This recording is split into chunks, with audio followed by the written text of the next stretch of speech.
What's up, guys? It's Matteo from Conquered Leads here, and this is how to set up cold email subsequences. So let's get straight into it.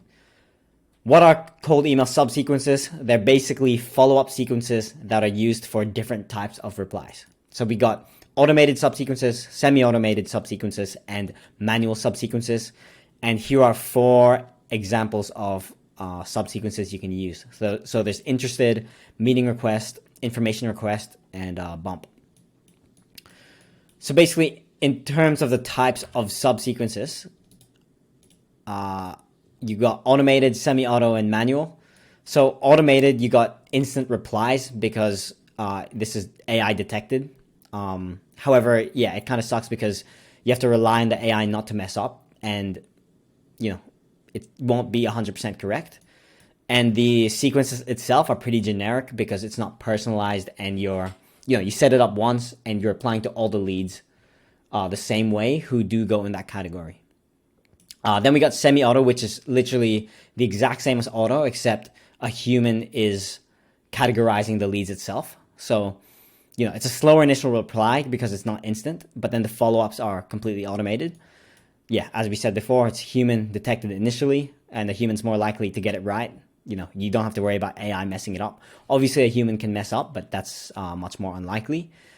And yeah, in terms of the sequences, it's personalized at the start, and then it's generic ongoing. And then the last thing we got is manual. It's a lot slower replies because you're literally manually scripting it every time and writing it. It's human detected, so a human is more likely to get it right. And in return of that, it's very personalized sequences, and usually, you can dive deep into the pain points of the prospects. However, it's pretty hard to scale if you're doing it at a large scale. So what we found is a mixture of semi-auto and auto is usually the best. We have been going with auto. It's been working pretty well.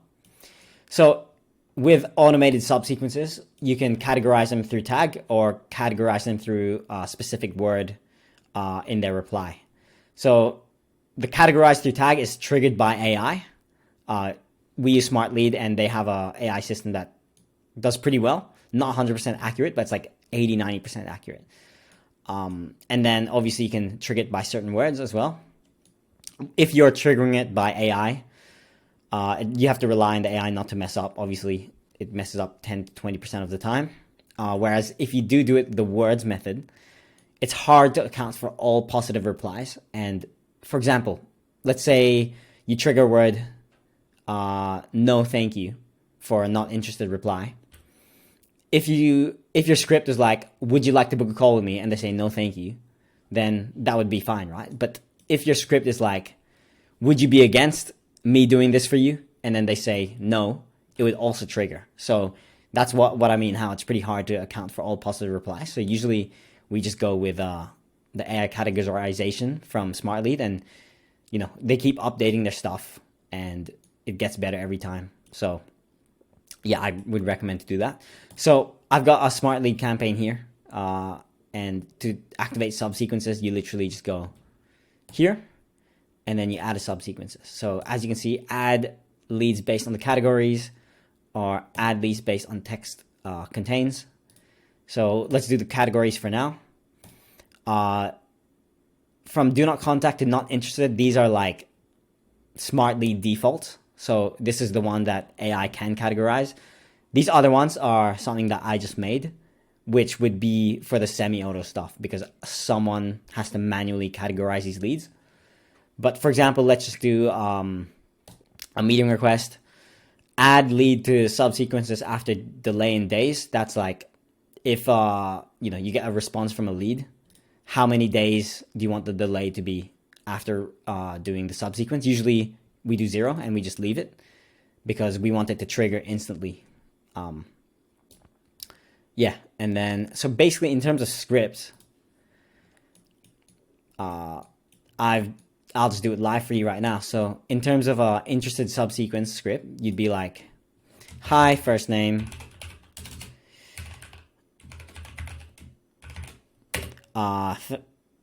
thanks for your interest in our company.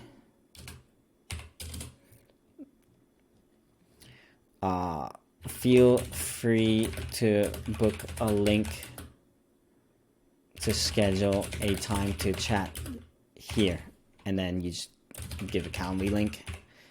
But essentially, this is very broad.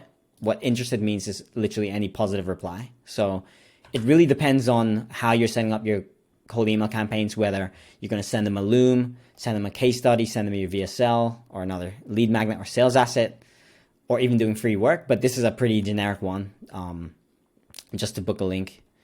And then you'd want to, follow up with that. So what you can do is wait 2 days and then, follow up again. Should be like, hi, first name.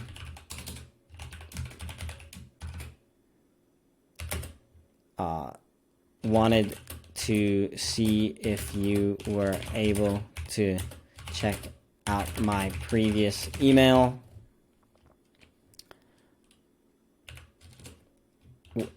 Here is a link to my calendar if you haven't seen it already. And then just keep your calendar there. So yeah, again, this is super generic. I wouldn't do it as generic as this, and I'm not giving a specific example because you should know what your campaign's call to action is, and then you can make a subsequence directly from that.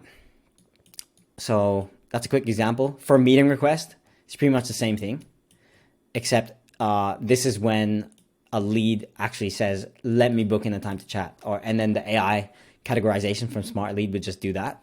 So you go, hi, first name, sounds great. Do mornings or evenings work better for you? Alternatively, schedule through my link here, and then you just provide your calendar link. So pretty similar to the first one, to the interested subsequences, but this is for meeting requests specifically. And then to follow up, you wait 2 days or 1 day. Usually we want to follow up 3 to 4 times within a week. But yeah, I'm just doing 2 days for now between each email. And then you go like, hi, first name,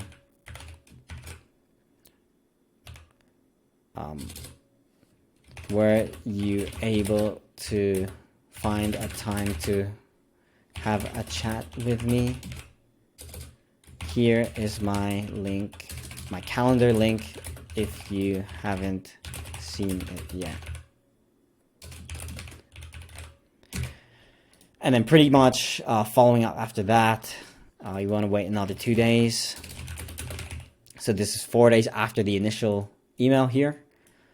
And we want to say something like, what I usually like doing is giving a case study. So like, hi, first name,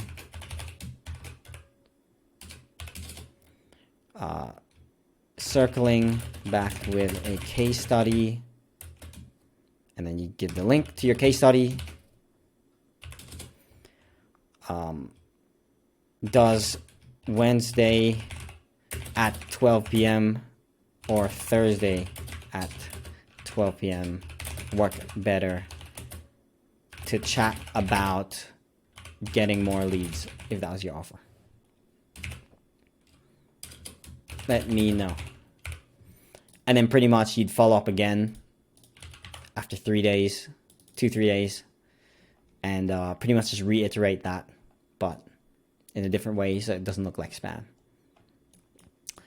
Cool. In terms of the interested information request, it's pretty similar again because it's all positive replies, but you'd want to say something like, hey, first name, here is the document you requested.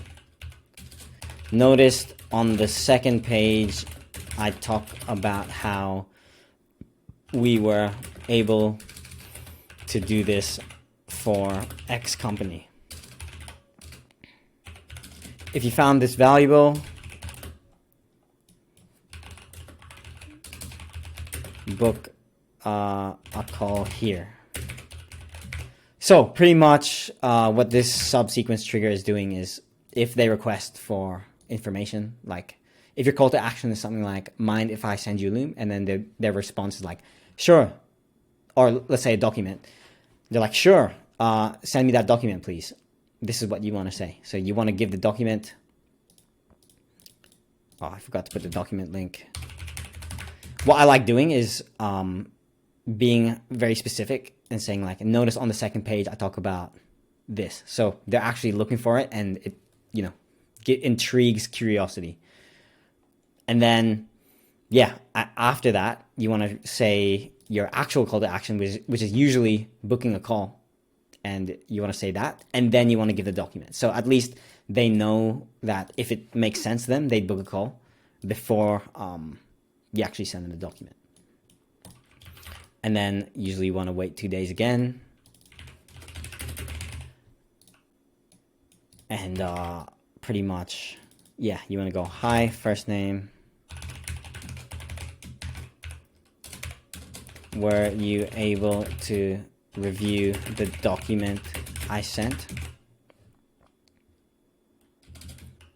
Let me know what you think.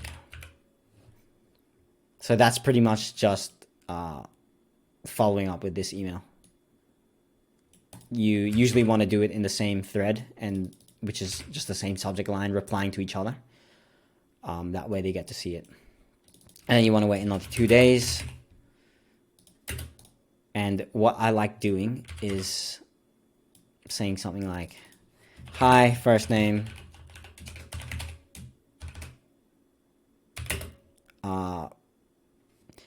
4 days ago, you requested to view our document about X. Were you able to review it? Let me know if you found it valuable. So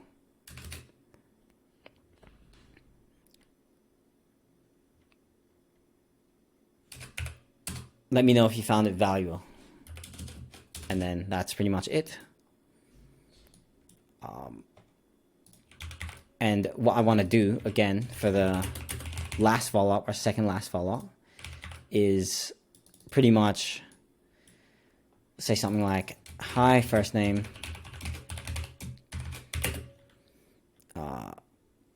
Came across your website.